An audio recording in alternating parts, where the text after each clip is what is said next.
this month. And I'm not alone. I've got Perpetual Igboba, and together we welcome you to the first edition of Friday's Morning. Actually, Okay, you feel excited. I'm happy. So how would you rate the first half of the year? Ah, the first half of the year was tough, was difficult. It had this like sometimes rough, smooth, rough. It was a combination of both of them. But the most important thing is we are resilient Nigerians. So above everything, we will definitely stand tall. So that's just it. Okay, so this week has been quite eventful. First of all, starting on a sad note, I woke up yesterday morning and I was talking with somebody because I'm trying not to get too. And the truth is, like I tell people, if not because of my job, honestly, I probably would have not been so invested in the news as much as I am because, Right. especially in Nigeria, when you open the news, you're just like, what is this? What is going What's on? And going all of that. And if you're somebody that thinks too much, actually, and you don't put your emotions in check, you can, It's a lot. start tilting into depression, and that's why you now hear like someone say this generation, any little thing, my mental health, and all of Mhm. that. But it's very pertinent to look after your mental health. So I saw a news of a footballer that passed on, Yeah. and as if that was not enough, then towards the evening time, a Nigerian Yes. legend, talking about former Super Eagles goalkeeper uh, Peter Rufai, Peter. passed on at the age of 61 after he was Prolonged ill illness. actually, yes, and all of that. So my heart goes out to him, to all lovers of football, Peter Rufai's family, and the nation generally. We've lost a legend. I remember when I was much younger, when I was still interested in football, Peter Rufai was one of the persons that made me love goalkeeping. Yes, Oh, honestly. really? Because of what he does, like how he does it? Yes, yes, he was part of part of the few goalkeepers that made me love goalkeeping. So may his soul rest in peace. And also, Diogo I, Jones. yes, I wanted to mention that of my compatriot first. Yes, Diogo Jota. Like, I was like,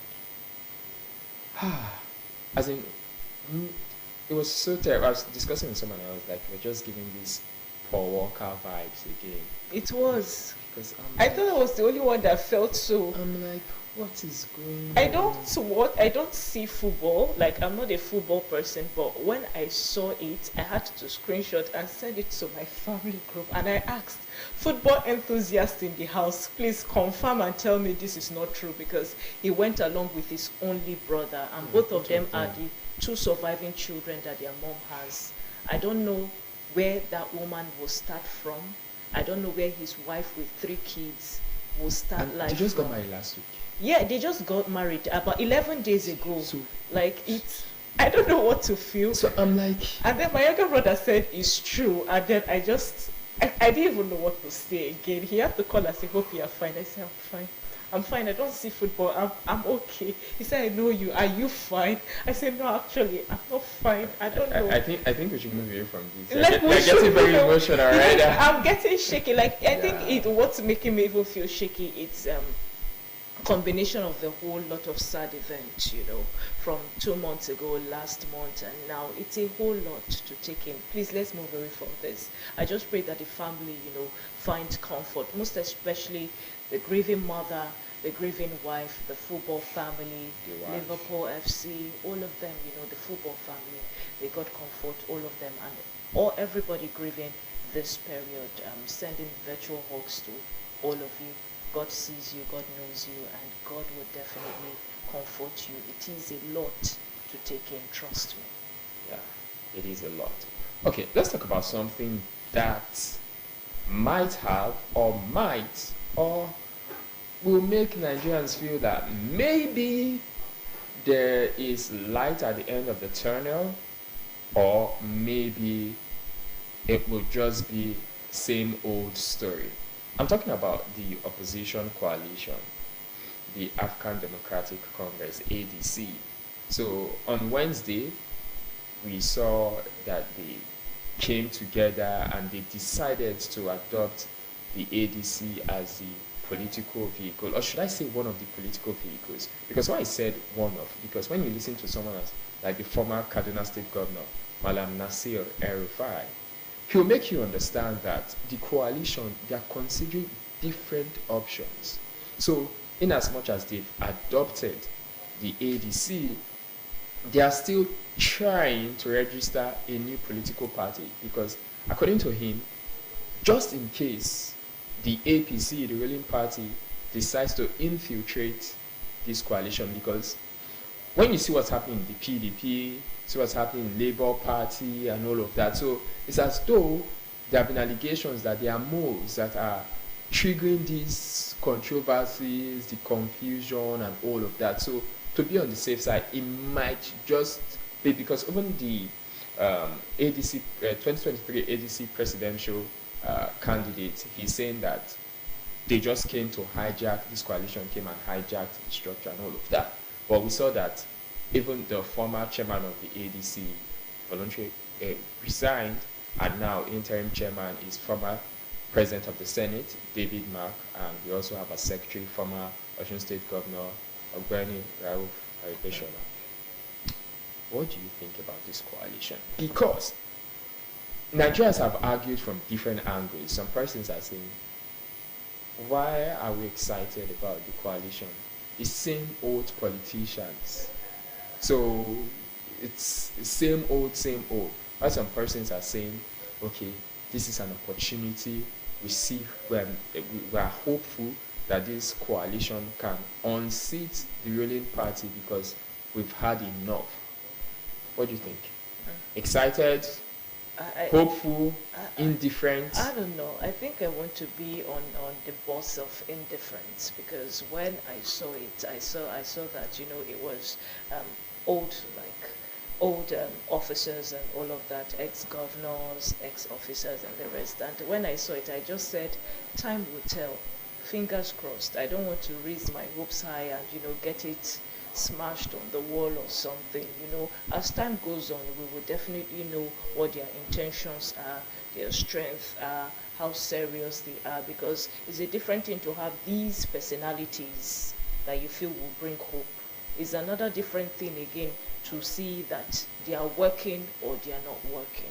So time will definitely tell. Fingers crossed. So do you think that, because when you see these personalities now, do you think that a time will come, especially when it comes to electing the flag bearer of the party, that their ambitions will begin to clash? It's possible, yes. With the personalities there's a great possibility that intentions and ambitions will definitely clash. In gatherings like this, in groups like this, where we have such personalities, it's very, very normal for ambitions to clash. Because this person will feel, I'm worthy to be the card-carrying member of this party. Another person will feel, I'm more qualified than you. When did you get here? So it's very, very normal. But like I said earlier, time will definitely tell. So fingers crossed. But for the part of saying same old politicians when they're in office, what did they do, what did they achieve? Now, some persons, one of the major persons that has been dragged is Peter Obi, because of the way he carries himself, and he will make you, like most Nigerians in the political sphere, they tend to call Peter Obi or feel that he carries himself as a saint. So now people are saying, why will you come and rub shoulders or come and dine with these same persons? And now I'm feeling that some persons have argued that Peter Obi, because truth is, the obedience movement, they are hopeful that Peter Obi gets the presidential ticket. And if Peter Obi does not get the presidential ticket, it's going to be a problem. Of course, most political pundits. And in my opinion, because I was thinking about it, in my opinion, I think that the wise thing to do is to give it to Peter Obi. Because if they don't give it to Peter Obi, but I think if they eventually give it to Peter Obi, a compromise will be made. What kind of compromise? He will just be given one time.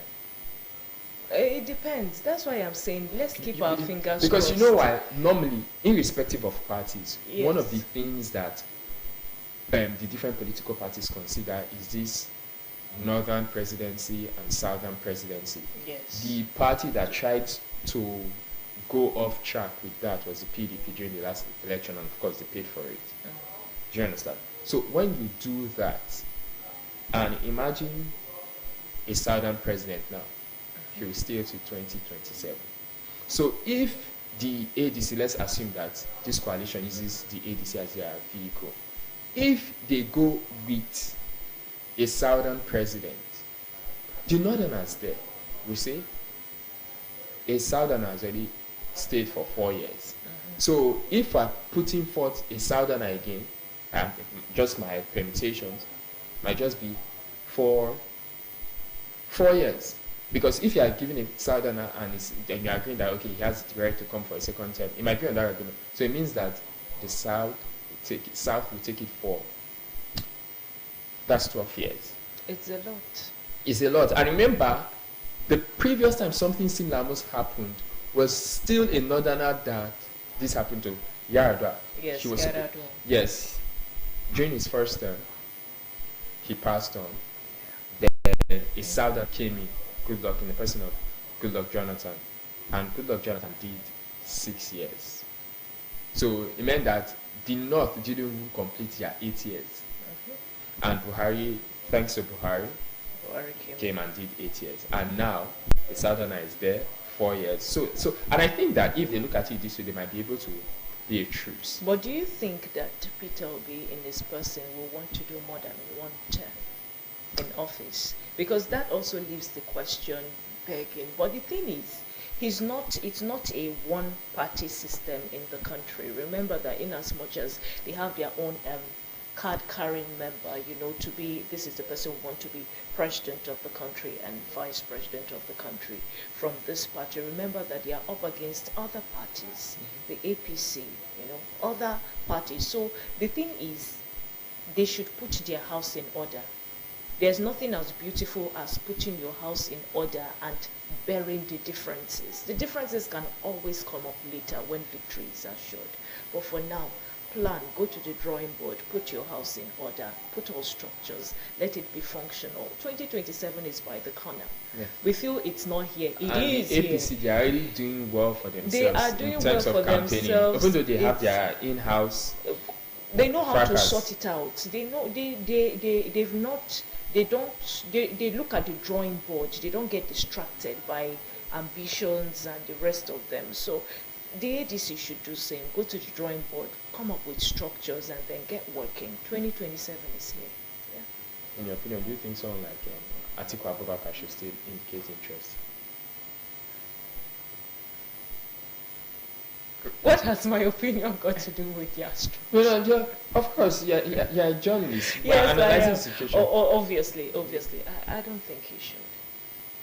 Okay. I just feel he should be, let's say, an advisor, something elder like an statesman. elder. It should Thank just- you. it should You're just- there. You should just He should just give like this parental advice, like someone that should be consulted. This is what we want to do. This is what we want to do. What do you think?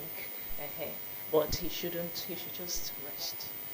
All right, this morning we'll bring you a comprehensive review of today's newspapers, an in-depth look at the star report of the week, and of course, engaging interviews. The first interview we'll be bringing your way this morning is on the role of education in protecting Nigeria's democracy, and our guest was a lecturer, Dr. Oben Lucky, a recorded broadcast. Please stay tuned.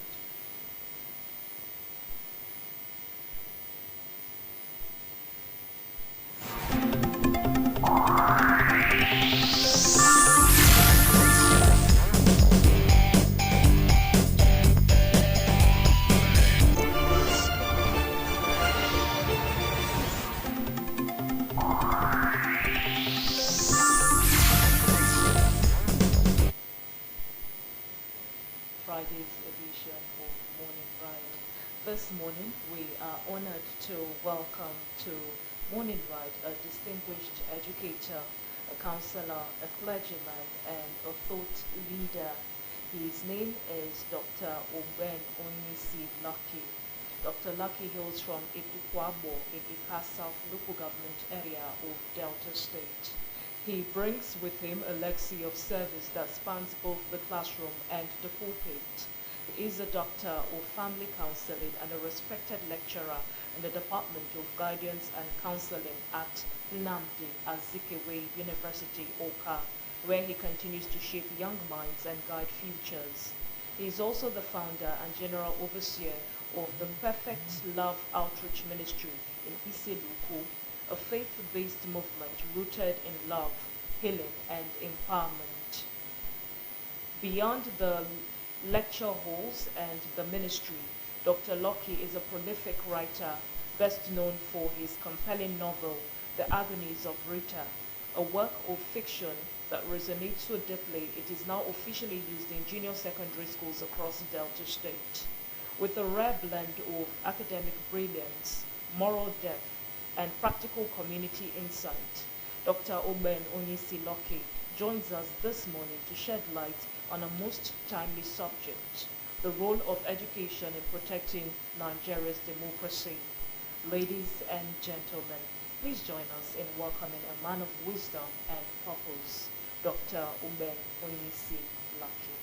Good morning, Dr. Lucky. Good morning. Good morning. Good morning, Good Dr. morning. Lucky. Good morning, sir. Good morning, Yes, madam. it's good to have you. Thank you. Okay, so your profile is quite intimidating, and a pastor, a counselor, a lecturer.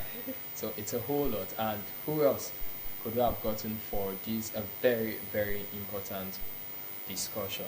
Now, still in the spirit of democracy, of course, you're here to tell us to marry education and Nigeria's democracy. But can you briefly describe the current state of democracy in Nigeria, in your opinion? Democracy, as we were told, even as children, is the government for the people, by the people, and for the people. That means it's a process where governance or power